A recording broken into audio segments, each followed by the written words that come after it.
For today's video po, may nagtanong po sa akin, sabi niya, ma'am, nararamdaman po ba ng babae kapag kalalabasan namin, no? Ang ibig niya sabihin kung pumutok na yung modta. Alam ba namin mga babae na pumutok na yan, no? Pero bago po sagutin yan, isa muna mabilisang shoutout kina Waray, Cortez family from Davao del Norte, Tagum City, no? Shoutout po sa inyo, nagmula po yan kay Orly Presente Ortiz. Alam niyo, Lods, kapag po tayo ay nag-jerjer, kami po mga babae, hindi po namin nararamdaman na lumabas na o pumutok na yung modta, no? Sa loob. Yung iniisip niyo, Lods, na baka mainit, may nararamdaman kami na pumasok sa loob ng puwerta namin. Hindi po gano'n, wala po kaming pakiramdam, no?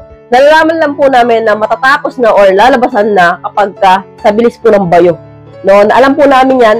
So, nalalaman po namin na kapag po ang lalaki ay mabilis na bumayo, yung para sagad-sagaran na, no? Doon po namin nararamdaman na ay malapit na to. Pero sabihin nyo nga, actual na pumasok na yung modta sa loob at naramdaman namin na yun na, sumirit na sa loob, hindi po, no? Doon po namin nararamdaman yan. Siya isa pa po size na alam na po namin yung basa yung ipi namin, no? Wet, diba? Malalaman po namin yan doon na kapag gano'n namin basa, malapot. So, yun na yun. So, doon po namin alam na tapos na. Pero kung curious kayo na actual na talagang sumisirit, nararamdaman namin sa loob, hindi po. Pero kayo mga lalaki, Lods, mararamdaman ninyo kapag ang babae natapos na. Kasi po, mararamdaman nyo talaga mainit doon sa loob ng hotdog ninyo, no? Siyempre, imbutido ninyo, no? Kasalukuyan nakapasok sa loob.